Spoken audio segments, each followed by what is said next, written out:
Tunggu dulu, sebelum lanjut, pastikan kalian menekan tombol subscribe dulu ya, biar kalian gak ketinggalan aksi-aksi seru Boruto.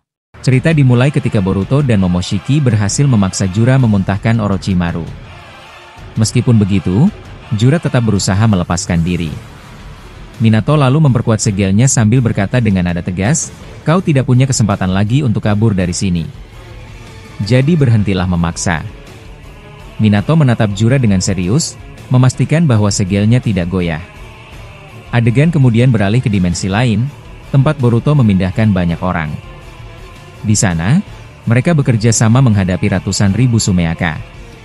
Sarada terlihat mengalahkan beberapa Sumeaka dengan Mangekyo Sharingan-nya.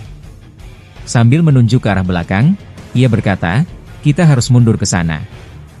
Jika kita hanya bertahan di tempat yang sama, mereka akan menekan kita terus." Suaranya terdengar teratur meski situasinya genting. Beberapa detik setelah itu, Sumeaka muncul dari bawah tanah persis di titik tempat shinobi desa Sunagakure berdiri. Saat ini hanya shinobi dari Konoha dan Suna yang sadar, sementara yang lain masih tidak sadarkan diri. Ketika salah satu Sumeaka mencoba menyerang Gaara yang sedang terbaring lemah, Mitsuki akhirnya tiba. Ia langsung mengikat makhluk itu dengan ular-ularnya, lalu memutus tubuh Sumeaka tersebut dengan gerakan cepat. Mitsuki berkata lirih, "Aku terlambat sedikit, tapi aku tidak akan membiarkan mereka mendekat lagi." Tidak hanya Mitsuki yang datang. Kakashi dan Obito juga muncul membantu. Kakashi menyerang dengan tendangan, tebasan kunai, serta petir ungu dari teknik Raikiri-nya. Sementara itu, Obito menghabisi belasan Sumeaka dengan menyerap mereka ke dalam dimensi Kamui miliknya. Begitu mereka masuk ke sana, urusannya selesai, ujar Obito singkat. Kakashi kemudian menggunakan elemen tanah untuk menciptakan tembok tinggi yang mengelilingi mereka dari serangan Sumeaka. Ia berkata, "Naiklah ke atas tembok ini. Jika ada Sumeaka yang muncul, serang mereka secepat mungkin." Lalu ia menoleh ke Mitsuki dan menambahkan, "Mitsuki, kumpulkan shinobi yang bisa menggunakan elemen petir. Kita akan melepaskan serangan ke tanah secara bersamaan." Mitsuki tampak bingung mendengar rencana itu. Ia bertanya, "Kalau kita melepaskan petir ke tanah, bukankah orang-orang di sini bisa ikut terkena serangannya?" Kakashi menjawab dengan nada menenangkan, "Tenang saja. Kita akan mengarahkan petir itu hanya kepada Sumeaka. Mereka berbeda dengan manusia, jadi arusnya tidak akan mengenai kita. Percayalah, kita bisa melakukannya." Mendengar itu, Mitsuki akhirnya mengangguk. Ia berkata pelan, "Baiklah. Aku percaya pada Kakashi Sensei," lalu berlari untuk mencari para pengguna elemen petir. Ketika Mitsuki melakukannya, Obito mengaktifkan jutsu elemen kayunya. Akar dan batang kayu muncul dari tanah, menyerang Sumeaka dengan cepat, mirip dengan serangan akar pohon milik Jura.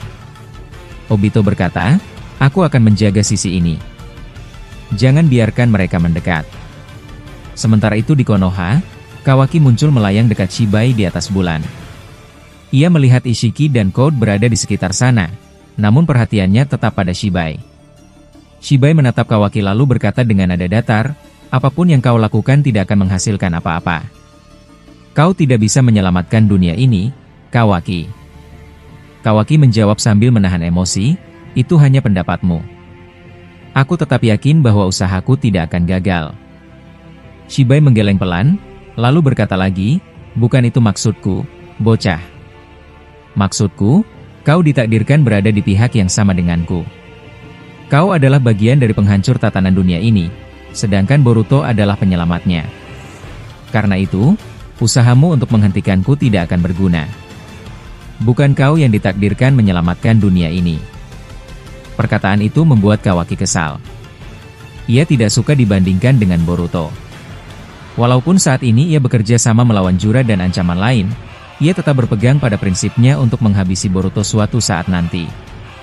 Masih ada kemungkinan bahwa tubuh Kawaki dipengaruhi oleh seseorang, entah Hamado, Ishiki, atau Shinju, sehingga ia bisa memberontak melawan Boruto lagi. Kawaki lalu mengeluarkan cahaya merah dari karmanya dan menyerang Shibai, memaksanya terbang lebih tinggi untuk menghindar. Serangan itu meleset dan justru mengarah kepada Ishiki serta Code. Code berhasil menghindar, namun Ishiki menyerap serangan itu.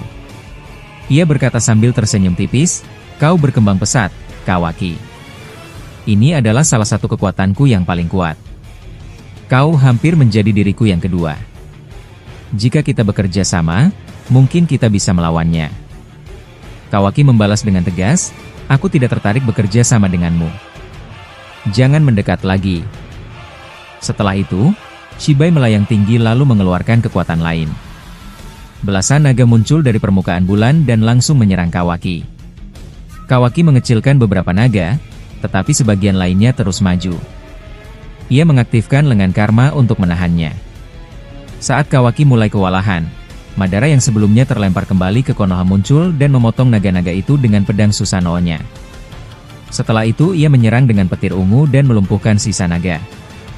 Namun Shibai mendadak menghilang. Ia turun cepat untuk mengambil buah cakra yang sebelumnya dijatuhkan Asura Otsutsuki. Kawaki langsung terbang mengejarnya sambil mengeluarkan puluhan kubus. Tubuhnya terlihat lelah, sehingga Madara menahan pundaknya agar ia tidak jatuh. Sementara itu, buah cakra itu jatuh tepat ke sebuah rumah tempat Himawari sedang berlatih bersama Kurama di dalam tubuhnya. Shibai versi jahat akhirnya menemukan buah cakra yang ia cari.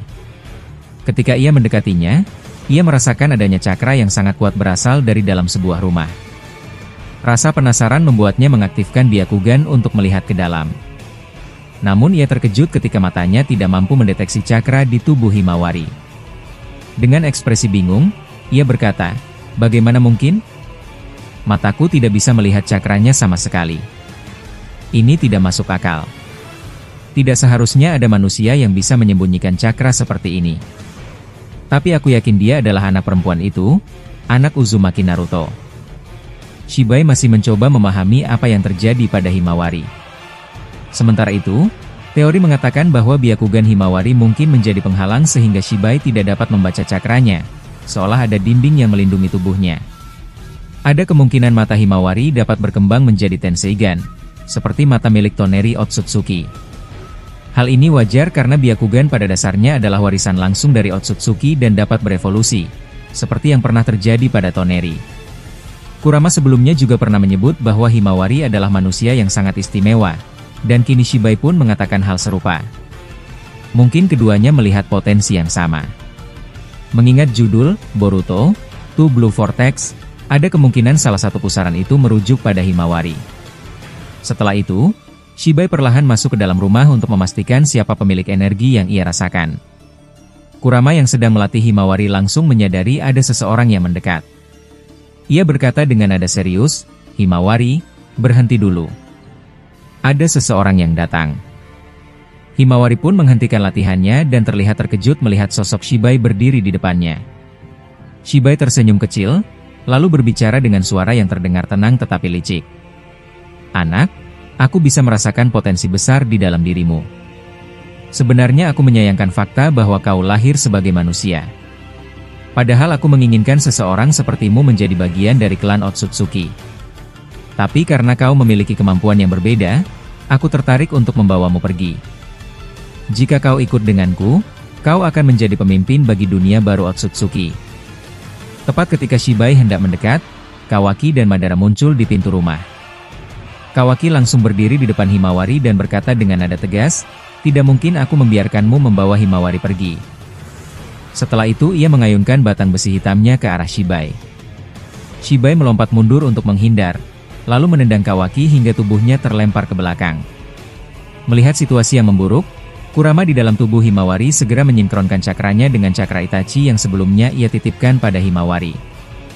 Hal ini dilakukan agar Itachi dapat merasakan bahwa Himawari sedang dalam bahaya. Saat itu, Itachi sedang berjalan bersama Orochimaru. Ia tiba-tiba berhenti, wajahnya berubah serius. Orochimaru bertanya, "Ada apa? Apakah kau merasakan sesuatu?"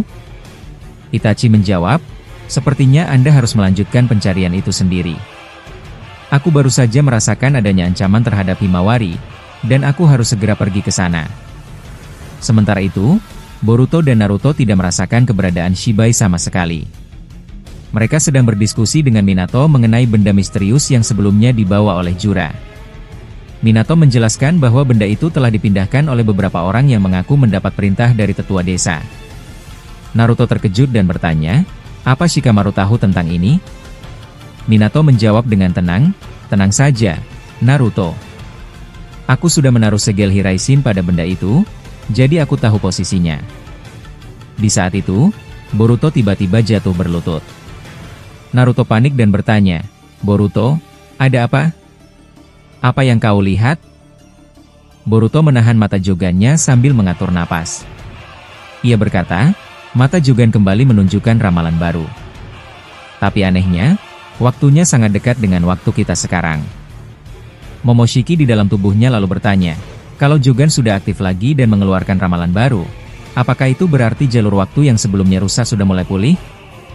Boruto menjawab pelan, jangan terburu-buru. Aku tidak melihatnya seperti itu. Boruto tampak khawatir. Ia berkata, Shibai sedang mendekati Himawari.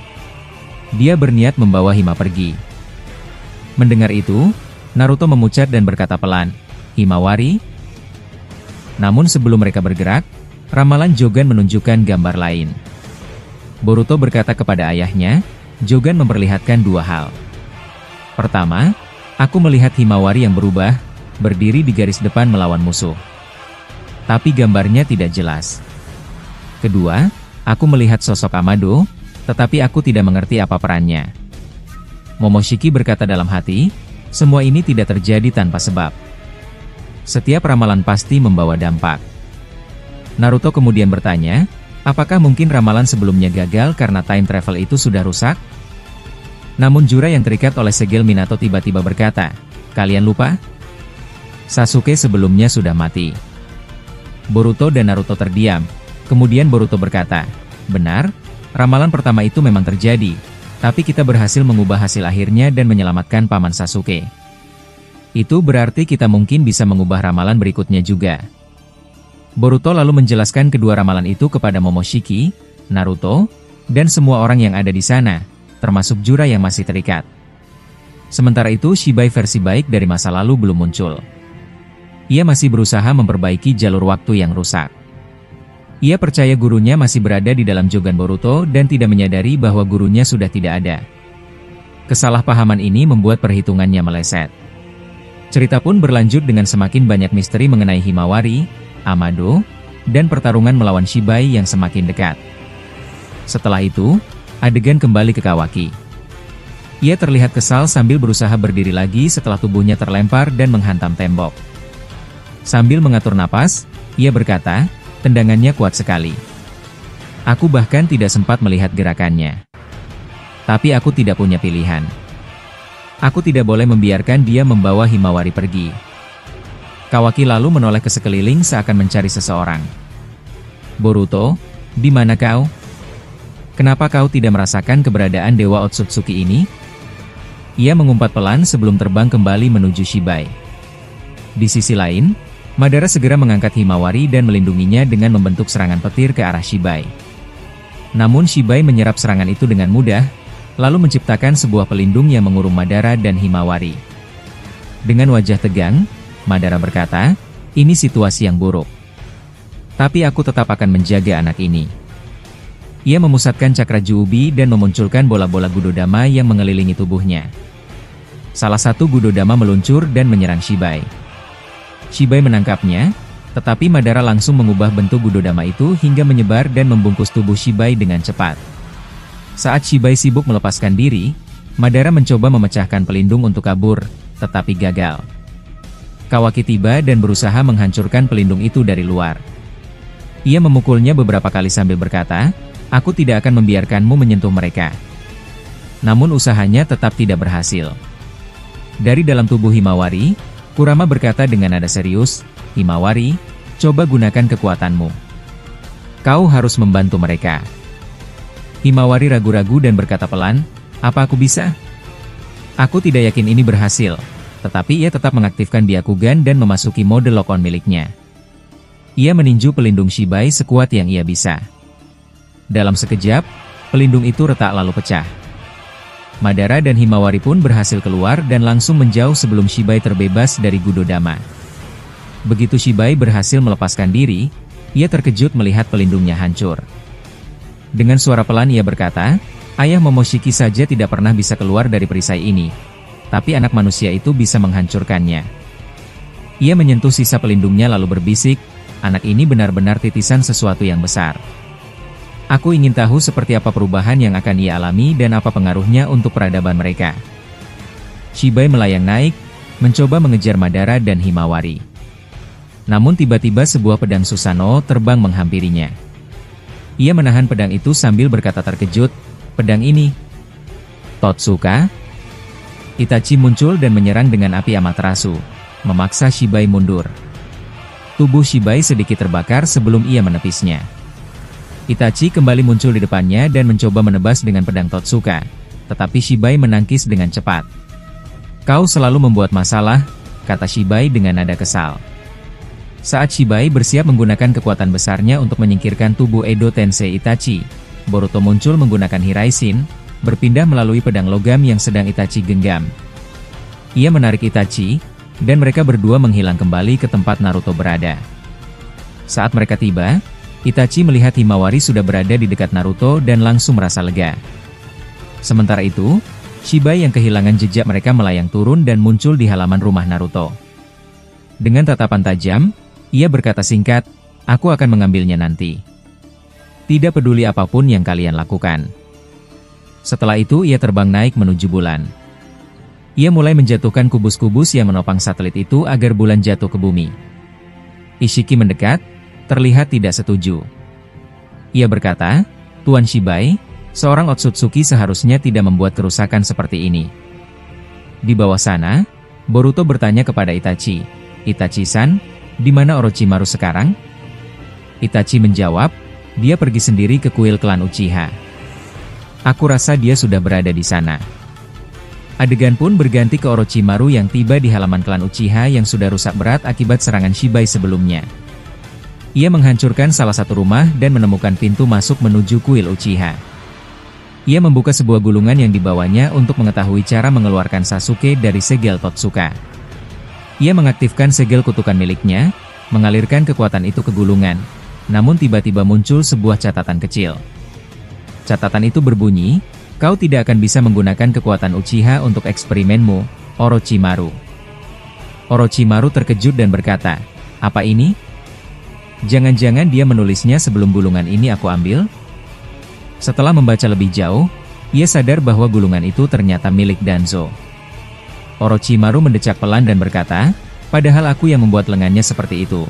Tapi dia malah memasang segel untuk menghalangiku." Ia mencoba menembus segel tersebut, tetapi gagal. Karena itu, ia memutuskan cara lain.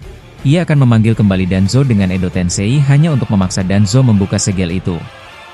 Orochimaru kembali ke markas untuk mengambil sampel tubuh Danzo dan membawa serta satu sumeaka yang ia jadikan bahan penelitian. Setelah semua siap, ia kembali ke kuil Uchiha. Di sana ia melakukan ritual Edo Tensei dan memunculkan Danzo. Danzo membuka mata dan bertanya, "Orochimaru, apa yang terjadi? Kenapa kau memanggilku?"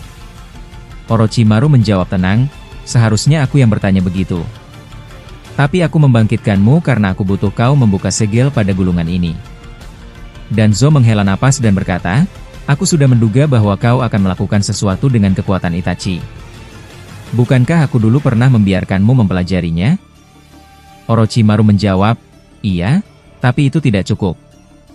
Aku ingin cara agar bisa mengeluarkan Sasuke tanpa bergantung pada segel kutukan."